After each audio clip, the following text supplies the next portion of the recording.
Hello students, welcome to lecture number 5 of Microprocessor and Interfacing series. In today's lecture, we are going to study about internal architecture and the working of 8085 microprocessor. In the last lecture, we have done the 40-pin diagram of 8085. If you haven't watched that video, you must watch it so that you can get an idea about all the pins that are used in the 8085 microprocessor. After watching that video, it will be really easy for you to understand the internal architecture. I can understand your thinking. This diagram is looking very complicated and complex. But no worries, I'll explain it to you very nicely so that you understand each and every part plus the working of 8085. तो ये जो internal architecture होता है 8085 का, ये बहुत ही important topic है एक, जो कि हमारे एग्जाम्स में बिल्कुल पूछा जा सकता है। यहाँ पर मैंने खुद हैंडमेड एक आर्किटेक्चर आपके सामने रख दिया है। तो यहाँ पर अगर हम देखें तो हम लोग यहाँ से स्टार्ट करते हैं। तो यहाँ पे हमारे पास कुछ रजिस्टर्स होते हैं और W, Z, B, C, D, E, H and L, ये जो हमारे पास 8 रजिस्टर्स हैं, ये हमारे आठों के 8 बिट के रजिस्टर होते हैं, यानी कि ये 8 बिट का एड्रेस या डेटा ही स्टोर कर सकते हैं।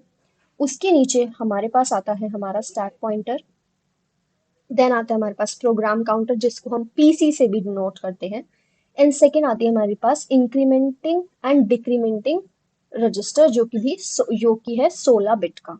ठीक है, तो यहाँ से ये जो हमारी रजिस्टर हैं 8 के 8 रजिस्टर्स, ये हम लोग डेटा को स्टोर करने के लिए यूज करते हैं। ये जो है फिर हमारा यहाँ पे ये एड्रेस बफर होता है जो कि कनेक्टेड किससे है, एड्रेस बस से, जो कि अगर आपने पिन डायग्राम देखा होगा और आपको याद होगा तो ये A15 टू A8 हमारे पास पिन्स होती हैं। और इसी के साइड में हमारे पास डेटा या एड्रेस बस वाली पिन होती है जो कि डेटा और एड्रेस किसी में भी चेंज हो सकती है एज पर द रिक्वायरमेंट, और ये AD7 टू AD0 होती है 8 बिट की।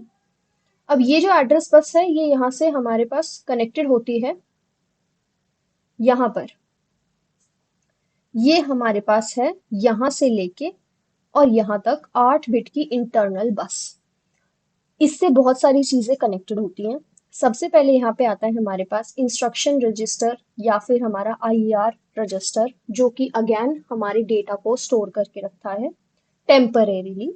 उसके बाद आता है हमारे पास इंस्ट्रक्शन का डिकोडर, ये हमारी जो हमने इंस्ट्रक्शन को फेच किया है मेमोरी से या प्रोग्राम काउंटर से, उसको डिकोड करता है।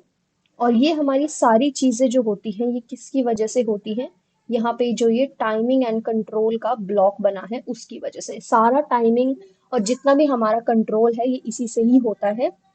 X1 एंड X2 हमने 40 पिन डायग्राम में भी देखा था, ये हमारे पास 2 पिन्स होती हैं। उसके बाद this is your clock out, then your ready pin, then RD is for your write, W2 is for your, sorry, RD is for read, W2 is for write, ALE pin है आपके पास, S0, S1 है, input output and memory pin है, hold and HLDA है, then reset इन reset out. ये सब हमने 40 pin diagram वाली video में अच्छे से समझा था, इनका सिग्निफिकेंस भी और ये किस चीजों के लिए काम आते हैं और कब काम आते हैं, ये भी विद दी एरोज, राइट। फिर यहाँ पर जब हम लेफ्ट साइड में थोड़ा और देखते हैं तो यहाँ पे एक सप्लाई होता है। हमें पता है कि जो हमारा 8085 माइक्रो प्रोसेसर है वो एक सिग्नल +5 वोल्ट की उस पर पूरा काम करता है, तो यहाँ से वो सप्लाई हम लोग देते हैं +5 वोल्ट की। Now talking about this upper part, ये हमारे पास आता है हमारा एक्यूमुलेटर। एक्यूमुलेटर भी वो एक जगह होती है, वो एक रजिस्टर होता है जहाँ पे हमारी जो सबसे पहली इंस्ट्रक्शन होती है या जो सबसे पहली इंस्ट्रक्शन आती है उसको ये स्टोर करता है। सेकेंड होता है हमारे पास टेम्परेरी रजिस्टर, जो बिल्कुल ही थोड़ी देर के लिए जब हमने इनपुट लिया है इंस्ट्रक्शन का और देन जब हमें आउटपुट देना है तो थोड़ी देर के लिए हमारी इस इंस्ट्रक्शन को ये स्टोर करके रखता है। उसके बाद आता है हमारा फ्लैग फ्लिप फ्लॉप, ये भी हम पढ़ेंगे। देन यहाँ पे आता है ALU, that is your arithmetical logical unit. इसका काम होता है हमारा एडिशन, सब्ट्रैक्शन जैसे ऑपरेशंस को परफॉर्म करना, राइट। देन यहाँ पे अगर आप ऊपर देखोगे तो ये आता है इंटरप्ट कंट्रोल, जो कि बाहर से हमारे पास इंटरप्ट्स आते हैं जो कि बोलते हैं कि माइक्रो प्रोसेसर को थोड़ी देर के लिए होल्ड पे डालो, वो सारी चीजें यहाँ से हैंडल होती है। और यहाँ से आता है हमारा सीरियल इनपुट आउटपुट का कंट्रोल। यहाँ पे जितना भी हमारे पास इनपुट आउटपुट आ रहा है ये हमारा यहाँ से कंट्रोल होता है, और ये सारी चीजें जो है ये अटैच होती हैं इस 8 बिट इंटरनल बस के साथ, right guys. Now we understand how it works. So now let's take an instruction, और फिर मैं उसकी हेल्प से आपको समझाती हूँ कि हमारा जो ये 8085 है ये इंटरनली कैसे वर्क करता है। तो लेट्स टेक कि हमारे पास कुछ डेटा गिवन है, हमारे पास 3 इंटीजर्स हमें प्रोवाइडेड है। पहला इंटीजर है हमारे पास a, जिसकी वैल्यू दी गई है हमें 10। ठीक है, उसके बाद हमारा है b, जिसकी वैल्यू है 20। और हमारे पास फिर एक c इंटीजर दिया है जिसको क्या चाहिए, sorry this is 20, my fault. और सी को क्या चाहिए हमारे, उसको एडिशन का जो रिजल्ट आएगा उसके अंदर हम लोग वो स्टोर करेंगे। तो आपको यहाँ से देखने से ही पता चल रहा है कि सी में जो है वो 30 वैल्यू स्टोर होनी चाहिए। लेकिन ये आर जो हमारा माइक्रो प्रोसेसर है वो कैसे इंटरनली काम करता है, तो हमारे पास जो भी ये डेटा होता है, जो पहला डेटा होगा वो हमारा स्टोर होता है प्रोग्राम काउंटर में। उसका एड्रेस जो है उस डेटा का वो होता है कहाँ पर, प्रोग्राम काउंटर में। ये आपका 16 बिट का होता है, ठीक है। अब ये जो हमारे पास दोनों वैल्यूज है ना, a is equals to 10, b is equals to 20, इन दोनों वैल्यूज में से एटलीस्ट एक वैल्यू तो एक्यूमुलेटर में स्टोर होगी ही होगी। The other value can get stored in any of the register, usually in the temporary register, जो कि कहाँ पर है हमारा, ये रहा। ओके, तो ये रहा हमारा प्रोग्राम काउंटर, और ये हमारा अटैच होता है हमारी इस एड्रेस बस से जो 8 बिट की है। Hence, the address in the PC gets loaded on the bus and in the 16 bit of size. ठीक है, तो यहाँ पे जो प्रोग्राम काउंटर के अंदर हमारा एड्रेस होता है, बेसिकली यहाँ पे डेटा नहीं होता, डेटा का एड्रेस होता है, तो वो हमारा इस एड्रेस बस में लोड कर दिया जाता है यहाँ पर।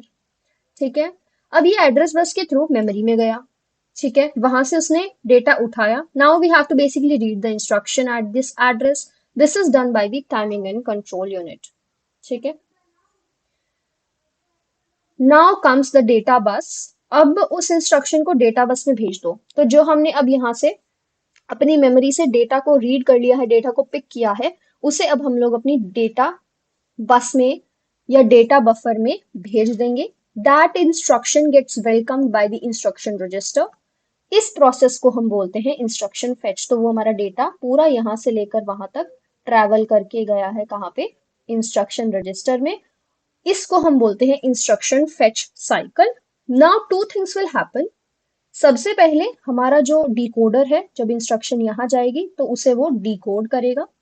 एंड सेकेंड थिंग इज, जो प्रोग्राम काउंटर की वैल्यू है वो +1 हो जाएगी। +1 कब होता है, जब हमारे पास दूसरे इंस्ट्रक्शन को रीड करने का टाइम आता है। तो अब मैंने एक इंस्ट्रक्शन को रीड कर लिया, +1 का मतलब है आप नेक्स्ट एड्रेस हमें अब दे दो। ये सारी चीजें हमारी साइमल्टेनियसली चलती रहती है। तो यहाँ से अभी हमारा जो डेटा गया है वो है a इज इक्वल टू 10। अब यहाँ पे हमने जैसे ही +1 कर दिया प्रोग्राम काउंटर की वैल्यू, तो यहाँ पे अब b इज इक्वल टू 20 का एड्रेस आके स्टोर हो गया।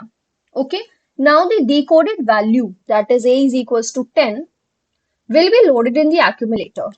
हेंस जो a इक्वल्स टू 10 था वो यहाँ पर आ गया, कहाँ पे, एक्यूमुलेटर के अंदर डिकोड होकर।